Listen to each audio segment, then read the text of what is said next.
بے گناہ قرار دے کے بری کر دیا تھا. مجھے بتائیے کیا اس کے پیچھے بھی فوج کا پریشر تھا، جنگ بازوں کا ہاتھ ہے؟ اپیل کے لیے 400 روپے نہ ہونے کی وجہ سے چنیوڑ کی 15 سالہ غریب اور بے گناہ رانی 19 سال جیل میں اس نے کاٹ دیے. نواز شریف کی بیٹی کو اتوار کے دن بھی عدالت لگا کر زبان پر ہاتھ کر دیا جاتا ہے.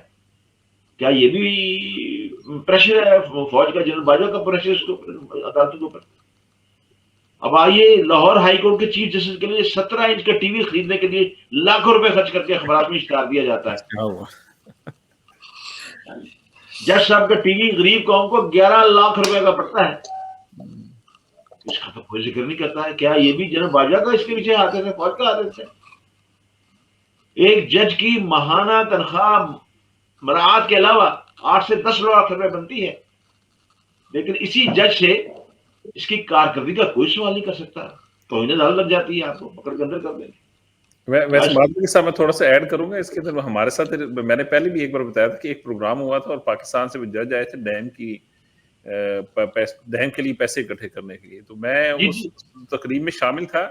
ان جج صاحب کے اندر انصاف کی انہوں نے ایک بات نہیں کی، مگر انہوں نے تمام سیاسی باتیں کی کہ سیاست کیسے کرنی ہے. مگر انہوں نے جو ان کا اپنا ایک شعبہ ہے کہ ہم نے انصاف کو کیسے بہتر کرنا ہے، اس کے اوپر ایک بات نہیں کی گئی تھی. اس کے یہ بدنصیبی کا منظر میں نے بھی دیکھے. مجھے تو اسٹیج پہ ان کے ساتھ بٹھا دیا گیا تھا، اور میرا قصور میرا خیال اس سارے پروگرام میں میں ہی واحد تھا جو میں نے یہ سوال کیے جو آپ سوال کر رہے ہیں. پھر آپ یہ بتائیے کہ انصاف کی کامی میں پاکستان کا نمبر 120ویں پہ ہے. اس میں ججوں کی 420 لاقانونی رشوت مافیا جو کٹ چکا ہے، اس کا کوئی ذکر نہیں کرتا. کیا اس کے پیچھے بھی سبھی اللہ ملک صاحب، مجھے لگتا ہے آپ کے اوپر تو انہیں عدالت لگ جانی ہے آج. مجھے بھی ڈر لگ رہا ہے ویسے. مطلب یہ ہے کہ پوری عدلیہ کی تقریب میں جنرل باجوہ کا ہاتھ ہے. مجھے بتائے بندہ پوچھے پروفیسر صاحب کہ بھی یہ جو جج صاحب بھی آپ کا اپنے ہاتھ شہید ہونے میں مصروف ہے، اتنی بھاری مراعات اور تنخواہیں آپ لیتے ہیں، تو آپ کا دستہ انصاف کہاں نمک حلال کر رہا ہے؟ پھر سپریم کورٹ بار ایسوسیشن کا جو ایک سابق صدر ہے کروڑوں روپے فیسیں لینے والا ہے. لمبے بالوں والا ایک مسخرہ سا ہمارے سامنے آ جاتا ہے. عدالتی سسٹم کا حصہ میں بتا رہا ہے کہ جی ہماری عدالتیں 120 نمبر پہ ہیں. یہ ایسا ہی ہے کہ جی ایک ٹیچر کہتے ہیں کہ اسکول میں بچے فیل ہو رہے ہیں، ڈاکٹر کہہ رہے ہیں جی غلط انجیکشن سے مریض مر رہے ہیں. بھئی ہر روز ہم دیکھتے ہیں کہ وکلا ججوں کو پیٹ رہے ہیں عدالتوں کے اندر. کیمرے کی فلمیں بن کے ہمارے سامنے آ رہی ہیں. مطلب یہ ہے کہ ہم اپنا پیٹ ننگا کر کے ہم صحیح داد لینا چاہتے ہیں ان سے. قوم سے خیر کیا شکوہ کرنا. پروفیسر صاحب آپ بھی کو بات کریں تو آپ بھی میرا محاسبہ شروع کر دیتے ہیں رو رو کے. مجھے بھی خود بھی روتے ہیں، مجھے بھی رلاتے ہیں آپ. قوم میں ایک ہجوم ہے بے شعوروں اور غلاموں کا، ایک ریوڑ ہے. یہ غلام ابن غلام ہیں. انہیں اپنے جیسے غریب مستری جیدہ اور میدا ڈینٹر جو ہے اس کے لیے انصاف نہیں چاہیے. انہیں تو انصاف ڈاکوؤں کے لیے چاہیے جنہوں نے 3 دہائیوں سال سے زیادہ ملک کو لوٹ کر یورپ امریکہ میں جائیدادیں بنا لی ہیں. ہاں مجھے یہ بتائیے اب جنرل صاحب کا جو میں چاہتا تھا جنرل صاحب ہی باتیں کرتے. یہ دل جلوں والی باتیں آپ مجھ سے آپ کر دیتے ہیں. آپ سوال کرنا ہے تو پروفیسر سے کیجیے، جنرل صاحب سے کیجیے. میں تو پہلے لکھ کے ہلکان ہو گیا ہوں اس چیزوں پہ لکھ کے. مجھے یہ بتائیے کہ آج ہمارے یہاں پہ لندن کے اندر پروفیسر مومن صاحب موجود ہیں یہاں پہ، بنگالی. ان کی کتاب پڑھ کے دیکھ لیں آپ. یہ جو جنرل صاحب باتیں کر رہے تھے تو میں خود سوچ رہا تھا کہ کس پہ میں اپنی شرمساری کا اظہار کروں.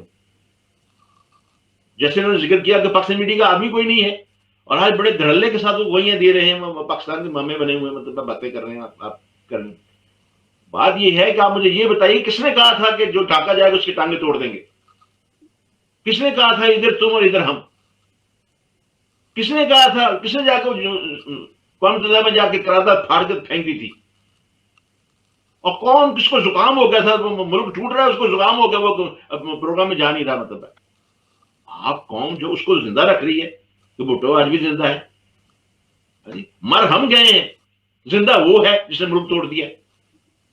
اس طرح ہم جاتے نہیں ہیں.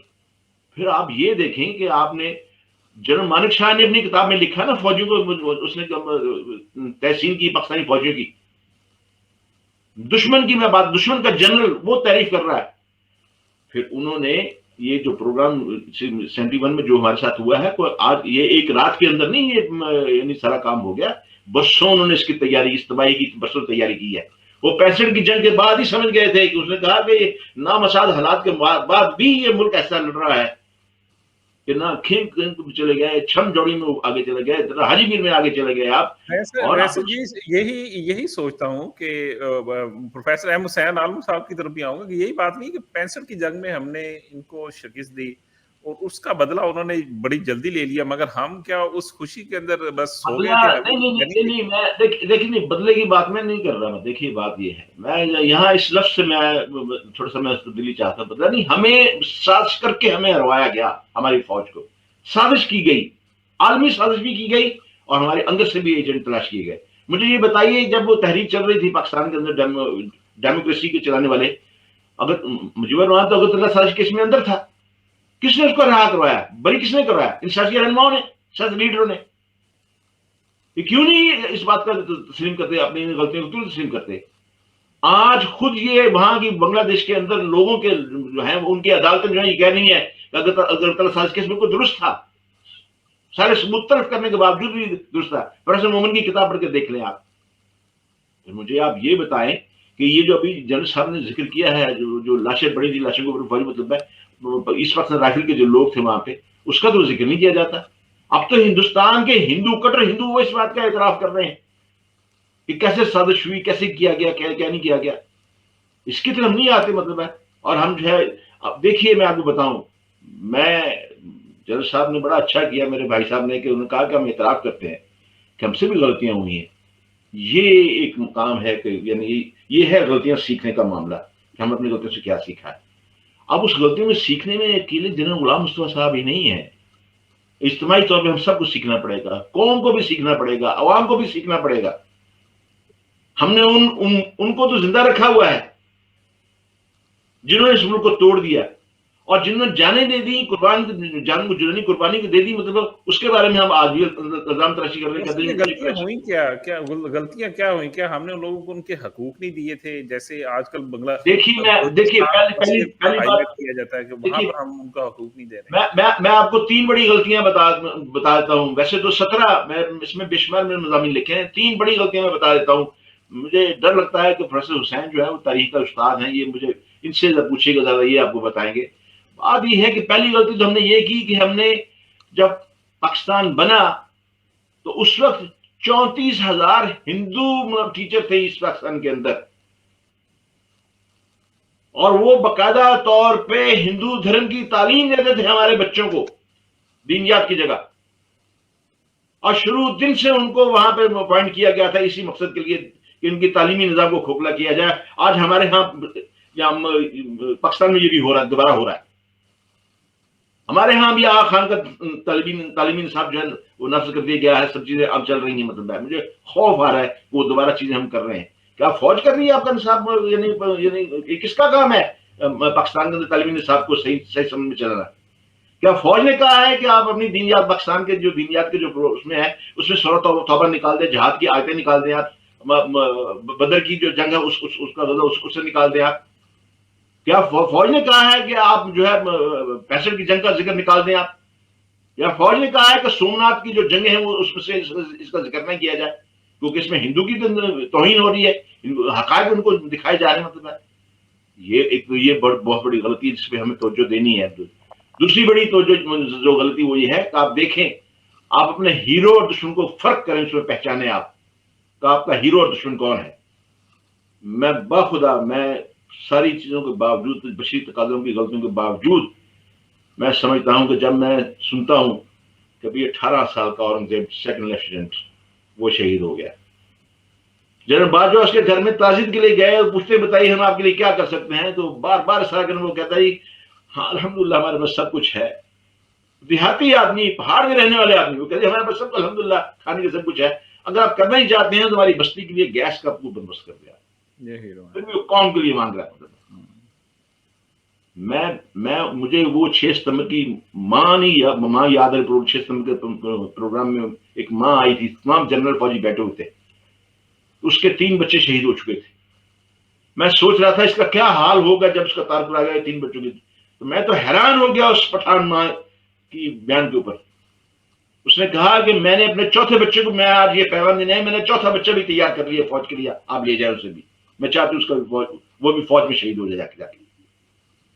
میں اس ماں کو بھی جانتا ہوں جس ماں نے کہا کہ میں نے 48 کے اندر اپنے شوہر کے شہید ہونے کا تمغہ لیا تھا, میرے لگا ہوا میری قمیض کے اوپر, اور دوسرا تمغہ میں نے کہا تھا کہ فوج میں اپنے بیٹے کو شہید کر کے دیا ہے, کیونکہ میرا یہ بیٹا میرے شوہر کے شہید ہونے کے بعد پیدا ہوا تھا. ایسی مائیں آپ کو ملی, کیا آپ نے کیا قدر کی آپ نے ان لوگوں کی؟ یہ بڑا سوچی سمجھی اسکیم کے تحت جو ہے فوج کو ملائن کیا جا رہا ہے, تاکہ انہیں بتا دی یہ آخری سارا پاکستان میں بچا ہوا ہے. میں آپ کے دوست سے بتانا چاہتا ہوں کہ اس پہ غور کیجئے, اس پہ عمل کیجئے, کام کیجئے اس کے اوپر. اگر دشمن اپنے تمام وسائل اس پہ صرف کر رہا ہے تو ہمارے مارنے کے وہ منصوبے بنا رہا ہے, ہمیں ذبح کرنے کے منصوبے بنا رہا ہے, اور ہم جو ہیں وہ سی بھی نہیں کر رہے. بالکل بالکل ایسے. تیسری بات یہ ہے کہ ہمیں فوری طور پہ اپنے ملک کے اندر نوجوان نسل کے لیے فوجی تربیت کا آغاز کرنا چاہیے, جیسے وہ پہلے NCC کا تھا, اب بھی ہے, یورپ کے کئی ممالک میں آج بھی ہے. یہ پاکستان میں NCC. میں معافی چاہتا ہوں, میں زیادہ وقت نہیں لینا چاہتا, میں تو سننے آیا تھا کہ آج میرے بھائی جو ہے وہ, آپ نے مجھے میرے بھائی کے نام ٹرائی کر کے مجھے پروگرام میں لائیو آ گیا. پروگرام کا آخری حصہ انہیں کی طرف ہوگا, اس سے پہلے میں پروفیسر صاحب کی طرف آؤں گا. سمیع ملک صاحب نے تو 3 جو غلطیاں گنوا دی ہیں, آپ کون سی غلطیاں گنوا سکتے ہیں مزید ایز اے ہسٹری کے پروفیسر ہیں؟ بسم اللہ الرحمن الرحیم. نواز صاحب, پچھلی دفعہ بڑی ڈیٹیل سے آپ نے صرف مجھے لیا تھا, اور 54 منٹ میں نے اس کے اندر کافی ساری غلطیاں گنوائی تھیں. آج میں نے دونوں میرے جو بڑے ہیں عزت افزائی کرتے ہیں, میری بہت محبت کرتے ہیں, میں ان کا شکر گزار ہوں. لیکن اگر پاکستان کی تاریخ میں اور ایسٹ پاکستان والے معاملے پہ دیکھا جائے تو اگر بھٹو کو یا باقیوں کو کلین چٹ نہیں دی جا سکتی تو جنرل یحییٰ کو اور ایوب خان کو بھی کلین چٹ نہیں دی جا سکتی. مجھے جنرل صاحب کی بات بڑی پسند آئی ہے, انہوں نے کہا جی ہم فرشتے نہیں ہیں تو غلطیاں ہوئی ہیں, اور جنرل ٹکا خان والا آپریشن تو کسی طور پہ بھی کیا اسے کہتے ہیں, کوئی ایسی وہ چیز نہیں ہے کہ جس کو بنگالی بھول جائیں یا ہم بھول جائیں, کیونکہ غلطیوں سے اصلاح لینا ہی تاریخ کا سبق ہے. جو سبق نہیں لیتا اس کو تاریخ پھر بڑی اچھی طرح سبق سکھاتی ہے, اور وہ ہم بھگت چکے ہیں. تو اس کے اوپر میں یہ تو نہیں کہوں گا, لیکن آج چونکہ کھری باتیں ہو رہی ہیں تو مجھے لگتا ہے کہ اگر پاکستان میں سمیع اللہ ملک ہوتے تو ان پہ توہین عدالت لگتی, اور اگر جنرل صاحب فوج میں ہوتے تو غلطیوں کا اعتراف کرنے کے اوپر شاید ان کے اوپر کورٹ آف انکوائری بیٹھ جاتی, اور کہتے کہ چلو جی اس کا تو ماشاء اللہ کرو, وہ کورٹ مارشل کرو کہ یہ بندہ سچ بول رہا ہے. اصل چیز یہ ہے کہ جب آپ سیاسی معاملات کو ڈنڈے کے زور پہ حل کرنے کی کوشش کریں گے, لوگوں کو رائٹ نہیں دیں گے, اور جب جو فوج کے بڑے تھے اس دور کے وہ سیاست میں انوالو تھے تو ان کو لوگوں نے فوج نہیں سمجھا, پھر انہوں نے ان کو سیاستدان سمجھا. چاہے آپ مشرف کی بات کریں, ضیاء الحق کی بات کریں, یحییٰ کی بات کریں, یا کیا اسے کہتے ہیں جنرل ایوب کی بات کریں. تو اس سے پہلے ٹھیک ہے آج ہم کہتے ہیں کہ جی مجیب غدار تھا, لیکن مجیب ایک خاص لیول کے بعد علیحدگی کے اوپر آیا تھا. اس سے پہلے بے شمار دفعہ باتیں ہو چکی تھی, ان کو رائٹس نہیں دیے جاتے تھے. میں مانتا ہوں اس چیز کو کہ بھٹو صاحب نے غلط کیا کہ جو وہاں جائے گا اس کی ٹانگیں توڑ دیں گے, ادھر تم ادھر ہم, یا 5.5 پوائنٹ کے اوپر بات ہو رہی تھی, اور آدھا پوائنٹ جو تھا کہ وہ کون پرائم منسٹر بنے گا, یا شہزادی اشرف پہلوی کا انہوں نے ذکر کیا ہے سمیع اللہ ملک صاحب نے کہ وہ زکام ہو گیا اور میں نہیں جا سکا. اصل تو سازش رچی تھی, ہم نے کیا اس سازش کو محسوس کیا تھا؟ کیا ہم اندھے ہو گئے ہوئے تھے؟ کیا ہم یہ سوچنے سمجھنے سے آ رہی تھے؟ اور اگر اس ٹائم آ رہی تھے تو آج آدھا ملک گنوانے کے بعد بھی ہم نے سیکھا کچھ نہیں ہے. سوری ٹو سے, میں نے پچھلے پروگرام میں بھی ایک بات کہی تھی, میں جذباتی اس لیے ہو جاتا ہوں کہ میں نے وہ تاریخ پڑھی بھی ہوئی ہے, اور میں پلٹن میدان جب یاد کرتا ہوں نا تو جن صاحب تو وہاں موجود تھے. اللہ کی قسم میری آنکھوں میں سے آنسو بند نہیں ہوتے کہ جب گندے انڈے ٹماٹر یا باقی چیزیں پڑ رہی تھیں, اور وہ فوج جس نے 65 کی جنگ کے اندر 4 گنا بڑے دشمن کو شکست جو ہے وہ اس سے دوچار کیا تھا, آج وہ اپنے ہی ملک میں چلے کیا اسے کہتے ہیں 92 یا 94 ہزار نہ سے 37 ہزار سے ہی شکست ہوئی, اور میرے ملک کا ایک بازو چلا گیا. اور یہاں پہ سیاستدانوں نے کہا اچھا ہوا کہ مشرقی پاکستان ہم سے جدا ہو گیا, یہ اقتصادی بوجھ تھا. تو بات یہ ہے کہ جب ہم نے اسلام کے نام پہ ملک بنایا اور اس کے بعد اسلام کو نافذ نہیں کیا, جب ہم نے بنگالیوں کو استعمال کیا یا ان سے ووٹ لیے اور اس کے بعد ان کی تعداد زیادہ تھی. ہم نے ون مین ون ووٹ کے اصول کے تحت ان کو آگے نہیں رکھا, ہم نے ان کو زبردستی بلڈوز کیا, ان کی باتیں نہیں سنی, اور اپنے ملک کے لوگوں کے ساتھ بھی ایسا ہی کیا. تو الٹیمیٹلی چاہے سیاستدان ہو یا فوجی حکمران ہو, میں یہ سمجھتا ہوں کہ یہ ملی جلی گیم ہے, اور اس کا فائدہ بھارت نے بھی اٹھایا, اس کا فائدہ امریکہ بہادر نے بھی اٹھایا. آپ نے چائنا کے ساتھ محبت اس ٹائم پہ اپنی آن کر لی ہوئی تھی, اس کا رزلٹ یہ تھا کہ وہ آپ کو کسی نہ کسی صورت اس کی سزا دینا ہی چاہتے تھے. ٹھیک ہے. دوسرا یہ کہ رشیا کا ان کے ساتھ معاہدہ پیس اینڈ فرینڈشپ ٹریٹی 20 سال کی ہو چکی ہوئی تھی. تو کبھی بھی جب دشمن سارے اکٹھے ہو جائیں تو ہم اپنے گھر میں بھی اختلافات اگر ہو جائیں تو اس کو ہمیں صلح کی طرف لے کے جانا چاہیے تھا. ہم نے کوئی بھی بات جو ہے نا وہ اس نوبت تک جانے ہی نہیں دینی چاہیے تھی کہ الٹیمیٹ سرنڈر ہو جاتا. اور الٹیمیٹ سرنڈر کیا ہوا کہ ہم نے پولینڈ کی قرارداد جو ہے وہ عزت دارانہ طریقے سے, ہم اس طریقے سے فوج بھی قید نہ ہوتی اور ہم اس طریقے سے شکست خوردہ ہو کے نہ نکلتے, کوئی کانفیڈریشن رکھ لیتے. بات وہی ہے جنید صاحب والی کہ صرف فوج ذمہ دار نہیں ہے, صرف سیاستدان ذمہ دار نہیں ہے, اس میں دونوں حلقے ہیں. اور اس کے اندر جو بے شمار لوگ, جو ہندو ٹیچرز کا رول ہے, وہ تو آج بھی میں کہتا ہوں ہمارے ملک کے اندر کوئی بندہ ٹیچر بننا پسند نہیں کرتا, پروفیسر بننا پسند نہیں کرتا. بے روزگاری کے ہاتھوں بن جائے تو الگ بات ہے. لیکن اس زمانے کے اندر جو 30% ہندو آبادی تھی, sir I have to go on to the break. انشاءاللہ بریک کے بعد ڈسکس کرتے ہیں. تھوڑا سا ٹاپک کو چینج کروں گا, 30% ہندو آبادی تھی, تھوڑا سا ٹاپک کو چینج کریں گے. بریک کے بعد ہم ڈسکس میں کرنا چاہوں گا یہ 16 تو دسمبر. وہ جو 30% آبادی تھی نا, اس میں ہندو ٹیچرز کا رول نفرت آمیز تھا, وہ ہم نے ریئلائز نہیں کیا. اور آج بھی ہم پڑھی لکھی کلاس جو ہے اس کو آگے آنا پڑے گا. بریک کے بعد کرتے ہیں پروفیسر صاحب, بریک کے بعد. Thank you.